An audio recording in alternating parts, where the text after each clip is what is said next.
Ballarat Falcons 20 defeated the Monash Barbarians 6. The early game in Ballarat saw an interesting matchup between two teams that have had good battles in the past. Both teams scored on their opening drives. Eddie Carey managed one of his signature pick sixes on the Barbs' next drive to put the Falcons ahead. The scoring in the first half was continued by Duncan McIntosh with the Falcons ahead 20-0 at halftime. Sloppy play by both sides saw the second half end in a scoreless draw. So in the end, more experienced Falcons recorded their second win of the season and look to improve to 3-1 next week against the Sharks, while the Barbs face the Wolves in Corral.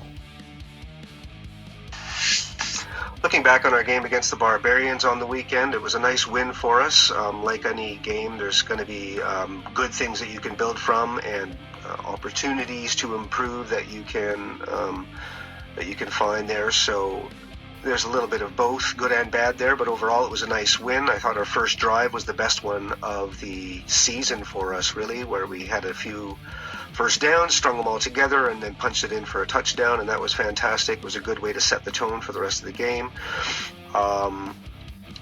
After that, it was pretty much all big plays. They had one big running play that got down into the red zone there, and then their quarterback made a really nice throw to get a touchdown and even it up at a score apiece there. And then after that, things kind of got bogged down for both teams, and we survived off big plays from there. We had a pick six, which was a fantastic play, and then a bit of a broken running play where Duncan used the whole field, sideline to sideline, to get a 60-yard running score, and that was really nice to see. And that was pretty much it for the match. The conditions were really trying out there. It was quite a cold day, windy, rain and sleet moving in and out, so it was a bit of a tough morning out there on the pitch, and both teams kind of got bogged down by the second half. So going forward, that was a good win for us, but I'd like to see a lot more of the kind of thing that we saw in our first drive of the game going forward in the rest of the season. If we want to compete with the big boys of this league, we're going to have to play that kind of football. And I want our defense to continue doing what they're doing, but eliminating the big plays that do seem to nip us from time to time. Otherwise, a nice win, and we're moving on to the next game against the Sharks and preparing for that one. And hopefully we can build on this and get a few more wins for the rest of the season. Melbourne Uni Royals 53 defeated the Peninsula Sharks 0. This was going to be a mismatch from the beginning, and the weather wasn't going to be kind. With just on 16 players available, the Sharks bravely took the field to offer the Royals a game. Unfortunately, the halftime score of 53-0 saw the Sharks forced to forfeit the rest of the match. This was a first for Sharks and hopefully the last, according to President Gary Smith, who issued a statement on their Facebook page. Yeah, it's tough. The second game in a row, not playing a full 4 quarters. But hey, you can only play who was out on the field against us.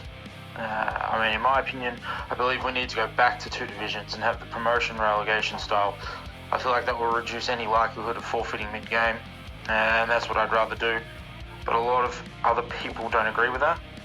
I'd rather have the 2 divisions, play each team twice in your division, and at the end, on Vic Bowl Day, have a curtain raiser of last place in first division and first place in second division, and the winner moves up or stays and plays in Division 1 the following season. It allows for all games to be exciting for the spectators and the players.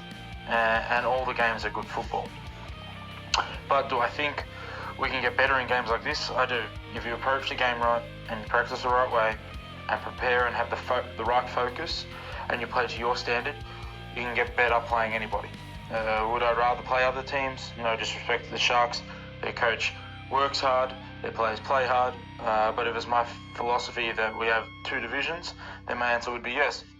But that's a philosophical answer, and it's just not the way it is, unfortunately. The outcome on the weekend is not ideal. No club really wants to go down that way or ever venture down that path. But I believe the coach made the right decision. We're pretty low on numbers at the start, missing quite a few key roles. Obviously a couple of guys got work, which is understandable. You can't really avoid that. But a couple of the guys didn't even rock up, which was quite disappointing. More disappointing just for the play group, just for the fact that they feel let down. And the low numbers reflected on the day. We suffered a few injuries in the first quarter, both of those being linemen. Not due to the playing itself, it was more the uneven playing surface there. The ground took out 2 ankle injuries, so that cost us dearly. We didn't have any linemen to fill those positions, so we ended up pulling receivers from their position and putting them up into lineman positions was never ideal, which is never a good idea either. So the coach could just see that was just going to cause more injuries and longer rest times and less players in the long run.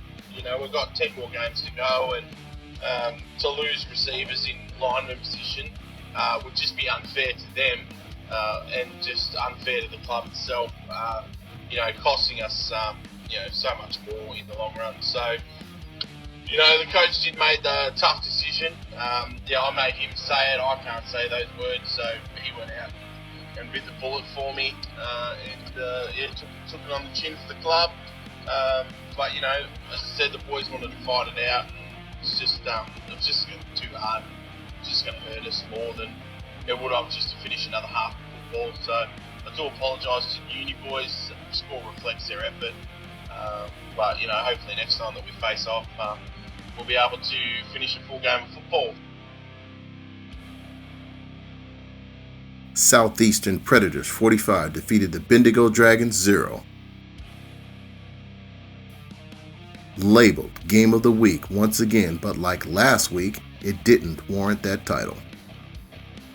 The Predators brought the Dragons back down to earth with a massive thud. The only negative for the Preds was the amount of penalties the defense gave away unnecessarily. The Preds have started to live up to the potential they have showed so far in 2019. The Drag find that winning form they had in Week 2.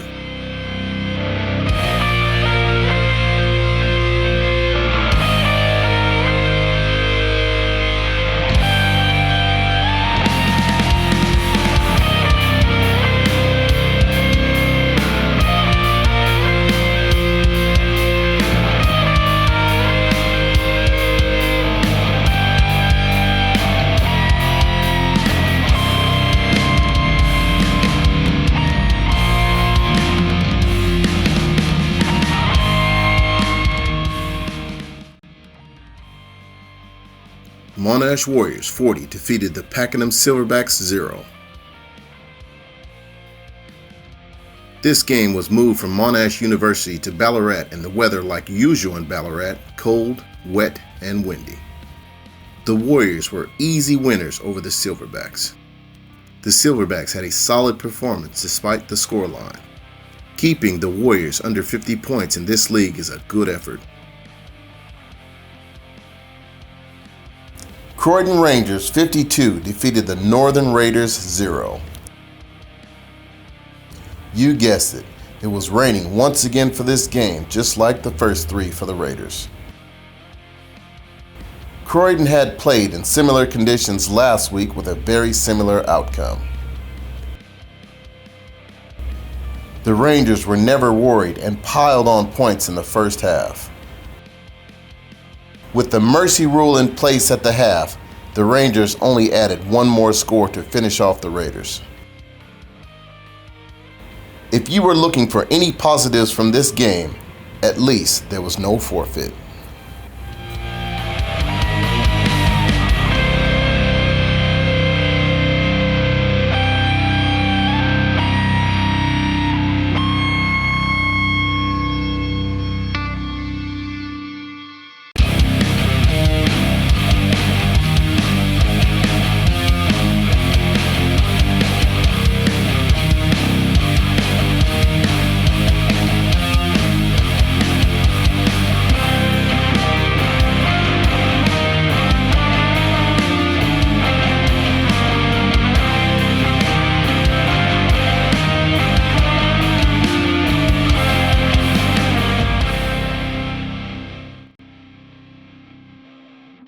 Geelong Buccaneers 18 defeated the Melton Wolves 14. The winter weather was in full force again for the fourth straight week in Melton.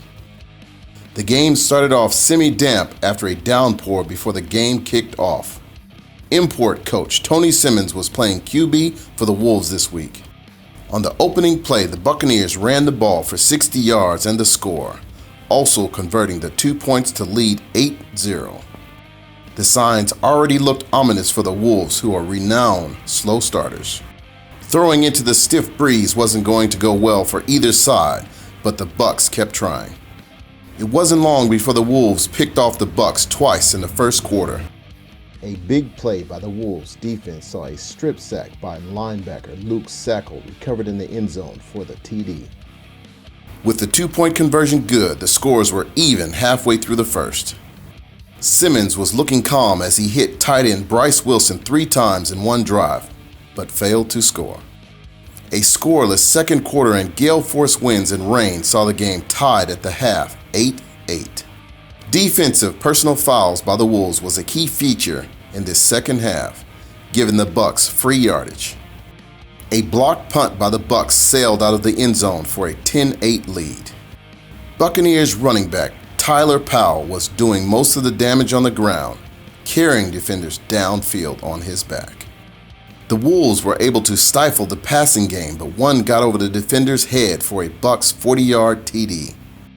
The 2-point try was no good, yet another defensive personal foul gave the Bucs another opportunity to punch it in, and they did. Leading 18-8 going into the last quarter, the Wolves struggled a little to move the chains. A great defensive stand by the Wolves stopped the Bucs at the 20-yard line with just over 3 minutes remaining in the game. Simmons was able to hit open Daniel Mansetto for a 15-yard gain.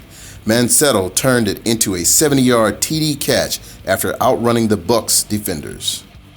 Now only down 18-14, the Wolves had one last shot at stealing a win.